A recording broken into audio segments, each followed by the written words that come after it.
साईं जीवनमाला प्रस्तुत करते हैं श्री साईं सच्चरित अध्याय 12 कथा मेरे साईं। ओम साईं राम। तो चलिए शुरुआत करते हैं श्री साईं सच्चरित के अध्याय 12 को। तो काका महाजनी, धुमाल वकील, श्रीमती निमोड़कर, नासिक के मूले शास्त्री, एक डॉक्टर के द्वारा बाबा की लीलाओं का अनुभव। जैसा कि इस अध्याय में बाबा किस प्रकार भक्तों से भेंट करते और कैसा बर्ताव किया करते थे उसका वर्णन इस अध्याय में किया गया है। तो चलिए शुरुआत करते हैं। संतों का कार्य हम देख चुके हैं कि ईश्वरीय अवतार का ध्येय साधु जनों को परित्राण और दुष्टों का संहार करना है, परंतु संतों का कार्य तो सर्वथा भिन्न ही है। संतों के लिए साधु और दुष्ट प्रायः एक समान ही है। यथार्थ में उन्हें दुष्कर्म करने वालों की प्रथम चिंता होती है और वे उन्हें उचित पथ पर लगा देते हैं। वे भवसागर के कष्टों को सोखने के लिए अगस्त के सदृश हैं और अज्ञान तथा अंधकार का नाश करने के लिए सूर्य के समान हैं। संतों के हृदय में भगवान वासुदेव निवास करते हैं, वे उनसे पृथक नहीं हैं। श्री साईं भी उसी कोटि में हैं जो कि भक्तों के कल्याण के निमित्त ही अवतीर्ण हुए थे। वे ज्ञान ज्योति स्वरूप थे और उनकी दिव्य प्रभा अपूर्व थी। उन्हें समस्त प्राणियों से समान प्रेम था। वे निष्काम तथा नित्य मुक्त थे। उनकी दृष्टि में शत्रु, मित्र, राजा और भिक्षुक एक समान थे। पाठकों, अब कृपया उनका यश को आप सभी श्रवण करें। भक्तों के लिए उन्होंने अपना दिव्य गुण समूह प्रयोग किया और सदैव उनकी सहायता के लिए तत्पर रहे। उनकी इच्छा के बिना कोई भक्त उनके पास नहीं पहुंच सकता था। यदि उनके शुभ कर्म उदित नहीं हुए हैं तो उन्हें बाबा की स्मृति भी कभी नहीं आई और ना उनकी लीलाएं उनके कानों तक पहुंच पाई। तो जब तक बाबा का आदेश नहीं होगा आप साईं के दरबार पे नहीं जा सकते। जब तक बाबा का आदेश नहीं होगा आप साईं के दरबार को नहीं छोड़ सकते। वो किसी न किसी बहाने आपको बुला लेगा, वो किसी न किसी बहाने आपको रोक लेगा।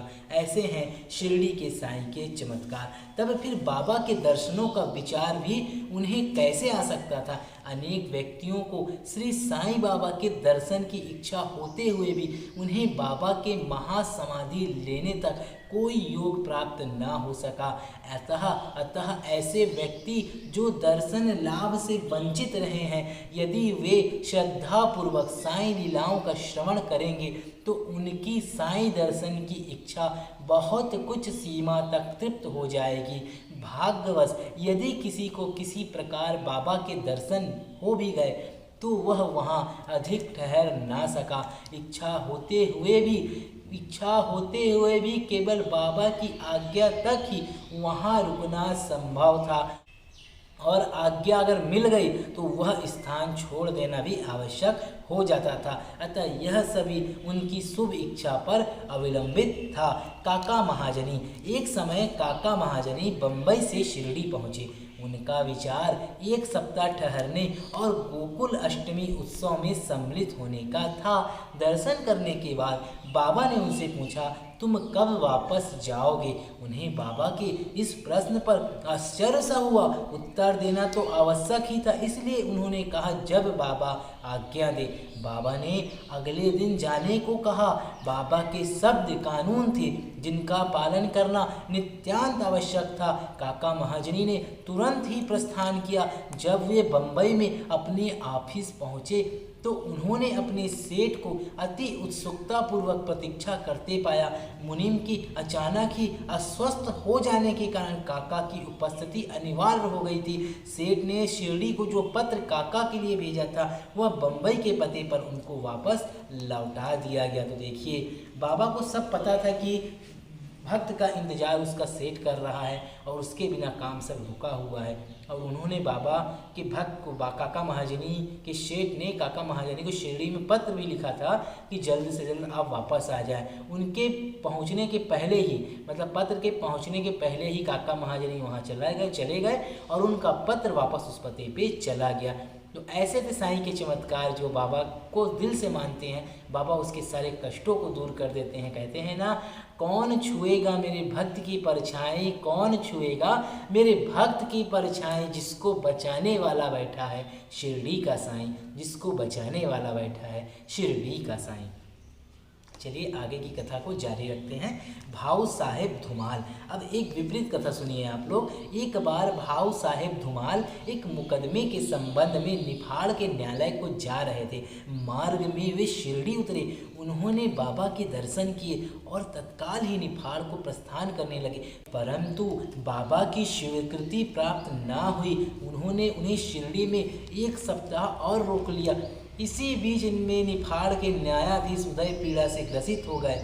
इस कारण उनका मुकदमा किसी अगले दिन के लिए बढ़ाया गया। 1 सप्ताह बाद भाऊ साहब को लौटने की अनुमति मिली। इस मामले की सुनवाई कई महीनों तक और 4 न्यायाधीशों के पास हुई। फलस्वरूप धुमाल ने मुकदमे में सफलता प्राप्त की और उनका मुवक्किल मामले में बरी हो गया। तो कैसे बाबा ने एक भक्त को शिरडी में रोका, जिसकी बाबा को यह पता था कि उनके जो न्यायाधीश हैं उनकी तबीयत खराब हो चुकी है, और वह भक्त के मुवक्किल मामले में बरी हो गए। तो ऐसा था साईं का चमत्कार। आगे की कथा। श्रीमती निमोड़कर। श्री नाना साहब निमोड़कर, जो निमोड़ के निवासी और अवैधानिक न्यायाधीश थे, शिरडी में अपनी पत्नी के साथ ठहरे हुए थे। निमोड़कर तथा उनकी पत्नी बहुत सा समय बाबा की सेवा और उनकी संगति में व्यतीत किया करते थे। एक बार ऐसा प्रसंग आया कि उनका पुत्र बेलापुर में रोग से पीड़ित हो गया। तब उसकी माता ने वहां जाकर अपने पुत्र और अन्य संबंधियों से मिलने तथा कुछ दिन ही उन्हें लौट आने को कहा। वे असमंजस में पड़ गए कि अब क्या करना चाहिए, परंतु बाबा ने सहायता की। शिरडी से प्रस्थान करने के पूर्व वे बाबा के पास गए। बाबा साठेबाड़ा के समीप नाना साहब और अन्य लोगों के साथ खड़े हुए थे। उन्होंने चरण वंदना की और प्रस्थान करने की अनुमति मांगी। बाबा ने उनसे कहा, शीघ्र जाओ, घबराओ नहीं, शांत चित्त से बेलापुर में 4 दिन सुखपूर्वक रहकर सब संबंधियों से मिलो और तब शिरडी आ जाना। बाबा के शब्द कितने सामयिक थे। श्री निमोड़कर की आज्ञा बाबा द्वारा रद्द हो गई।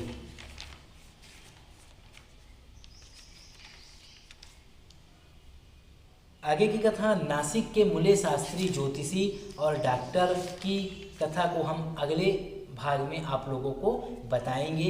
आप बने रहिए साईं जीवनमाला के साथ। तो आप लोगों से बस एक ही आग्रह करता हूं मैं कि शिरडी के साईनाथ महाराज का यह महाग्रंथ का पाठ हम साईं की द्वारका माई से साईनाथ महाराज को सुना रहे हैं। तो आप सभी को अगर आनंद आ रहा है बाबा की इस महाकथा को सुनकर, कमेंट में ओम साई राम बोलिएगा और अपना नाम लिखिएगा, ताकि हम आपके कमेंट को बाबा को अगले वीडियो में सुनाएंगे साईं की द्वारका माई में, कि बाबा इन भक्तों पे भी अपना कृपा बनाएं और इनका कल्याण करें।